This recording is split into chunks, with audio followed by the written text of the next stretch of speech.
चाहता हूं डॉक्टर दीपक पाचपोर जी आपके पास। दीपक जी, जरा आपसे समझूं, आप छत्तीसगढ़ में बैठे हुए हैं, राहुल गांधी के दावे में कितना दम है? राहुल गांधी कह रहे हैं कि certainly we are going to win Chhattisgarh, certainly we are going to win Madhya Pradesh and Rajasthan. जो कह रहे हैं राहुल गांधी कि हम जीत रहे हैं, इस दावे में कितना दम है? जी राजीव जी, देखिए ये जो सवाल है राजनीतिक सवाल है, लेकिन इसका संबंध बहुत सीधे सीधे जो है आर्थिक व्यवस्था से भी जुड़ा हुआ है। अभी जो आरबीआई की रिपोर्ट की जिसकी हम बात कर रहे हैं कि घरेलू बचत काफी घटा है। देखिए 2019 में, अक्टूबर 2019 में सीतारमण जी जो हमारी वित्त मंत्री हैं, उनके पति हैं परकाला प्रभाकर, वो भी एक अच्छे अर्थशास्त्री हैं। उन्होंने द हिंदू में एक लेख लिखा था, बड़ा विस्तृत लेख लिखा था, और उन्होंने कहा था कि इस सरकार को का परफॉर्मेंस अर्थव्यवस्था के मामले में बड़ा खराब है।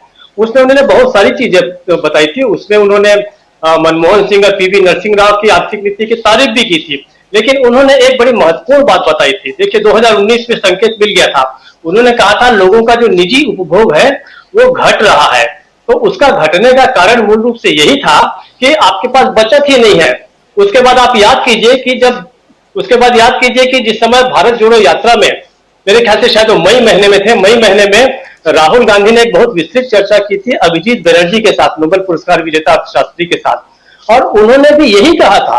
उन्होंने ये बात बार बार बताई थी, और उस समय जब राहुल गांधी ने पूछा था कि इसके जवाब में जब हम लोगों को कैश दे रहे हैं, क्या ये सही नीति है, तो अभिजीत बनर्जी ने उसको एंडोर्स किया था और कहा था कि परचेजिंग बढ़ाने के लिए, क्षमता बढ़ाने के लिए यह सबसे अच्छा उपाय है, और उन्होंने इस बात की तारीफ की थी। मेरे कहने का तात्पर्य यह है राजीव जी कि इस आदमी के पास केवल प्रॉब्लम नहीं है, इस आदमी के पास पहले से सलूशन है। ये दो तीन तरीके से समाधान लेकर सामने आता है।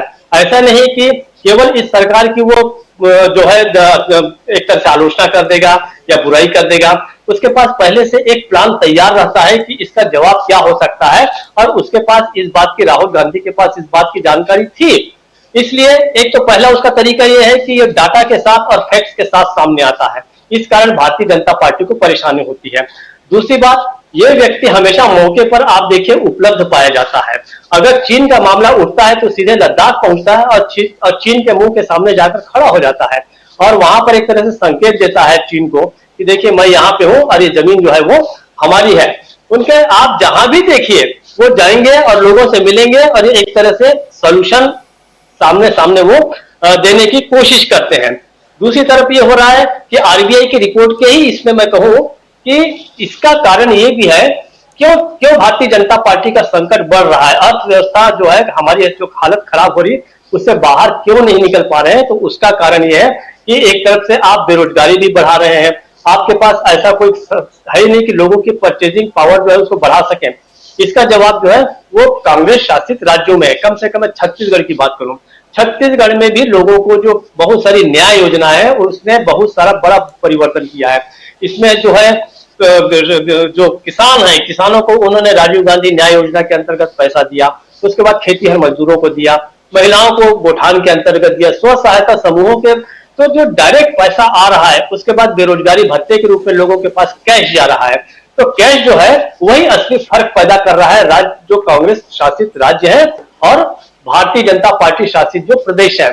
तो अब ये जो है इसका संबंध अब जो है जो भारतीय राज्य जो बीजेपी की जो राजनीतिक जो असफलता है उससे सीधे इसके जुड़ता है कि आप आर्थिक रूप से ही जब लोगों को समृद्ध नहीं कर पा रहे हैं, खुशहाल देश को नहीं बना पा रहे हैं, तो आपकी जो राजनीति वो चल नहीं सकती। उस समय आप भुलावा दे सकते हैं, आप हिंदुत्व के नाम से या राष्ट्रवाद के नाम से, देशभक्ति के नाम से, लेकिन हर वक्त जो है अब कांग्रेस के पास जो है सबके जो है एक तरह से जवाब जो है वो तैयार होते हैं।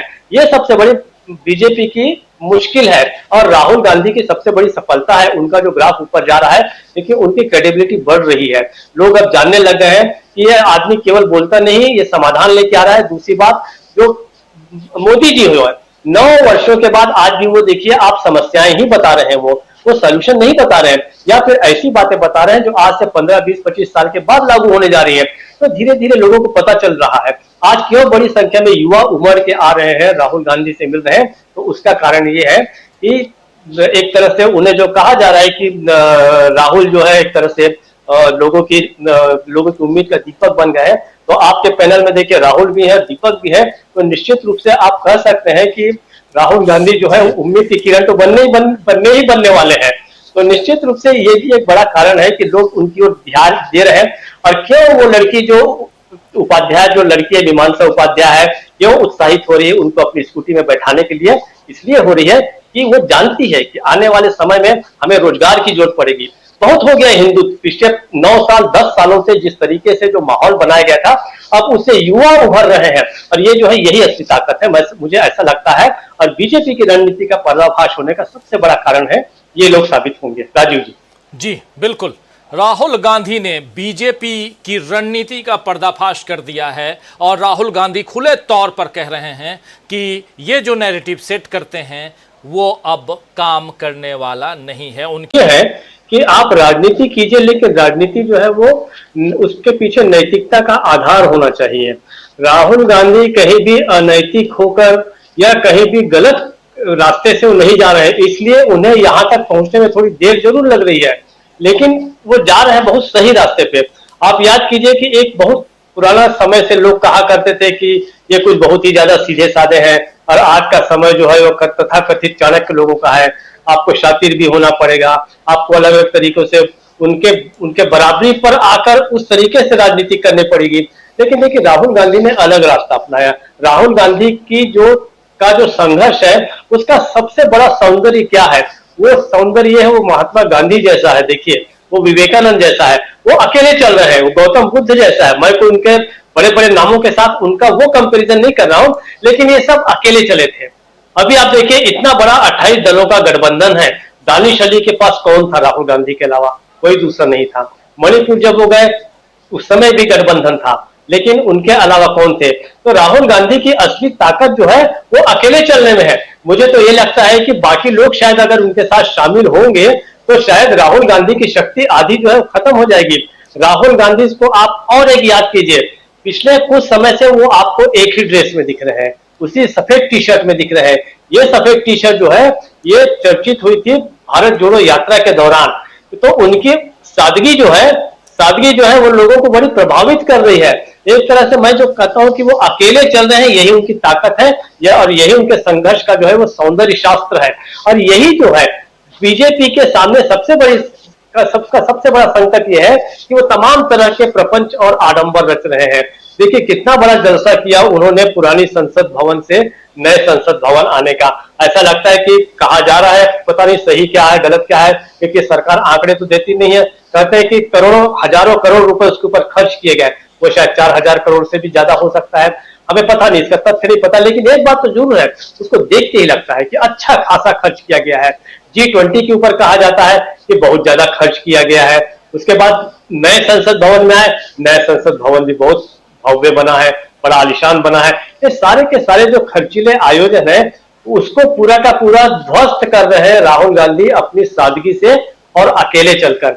जबकि आप देखिए कि मोदी जी के पास पूरी की पूरी बहुत बड़ा उनका अपना समर्थकों का पूरा बहुत बड़ा दल है, उनके बहुत सारे सांसद हैं, लेकिन वो बहुत ज्यादा कुछ बिगाड़ नहीं पा रहे हैं। जो कुछ वो भारतीय जनता पार्टी कर रही है, चाहे वो पार्टी स्तर पे करे, चाहे संसद के स्तर पे करे, या अपने ट्रोल आर्मी के जरिए कराए, उसका सफलता बहुत ज्यादा नहीं मिल रही है। और मुझे लगता है कि भारतीय जनता जो कांग्रेस है और राहुल गांधी है, उनको इसी मार्ग से चलना चाहिए, इसी तरीके से चलना चाहिए। और ये बहुत बड़ा जमावड़ा अगर वो करेंगे, अपने साथ लाव लश्कर लेके जाएंगे, इन बहुत सारे 28 गठबंधन के सभी लोगों को अपने साथ लेके जाएंगे, तो मुझे लगता है कि वो असर नहीं हो पाएगा। ये छोटे छोटे जो चमत्कार कर रहे हैं, छोटी छोटी जगह पे जा रहे हैं, कभी मोटरसाइकिल ठीक कर रहे हैं, कभी स्कूटी के पीछे बैठ के जा रहे हैं, तो इससे बहुत बड़ा फर्क पैदा हो रहा है। ये फर्क जो है, जो उनकी अपनी चुनावी रणनीति है वो अलग है, वो मैदान पे कैसे परफॉर्म करते हैं, क्या करते हैं, वो एक अलग है। हालांकि वो भी सफल हुए हैं, 2 राज्य उन्होंने जीते हैं। फिर घोसी का जो चुनाव है बहुत महत्वपूर्ण है, घोसी का चुनाव जीतना। तो ये जो नैरेटिव है और जो जीत का जो सिलसिला है, मुझे ऐसा लगता है कि वो इसी तरीके से आगे बढ़ेगा। और अगले इस साल के 5 चुनाव के अलावा 2024 में बीजेपी के सामने बहुत बड़ी चुनौती है। और बीजेपी ये नहीं समझ पा रही है कि अब उसको कौन सी रणनीति अख्तियार करनी चाहिए कि वो राहुल नाम के इस संकट से ऊपर जा सके, क्योंकि राहुल गांधी उनके लिए तो संकट की ही तरह काम कर रहे हैं।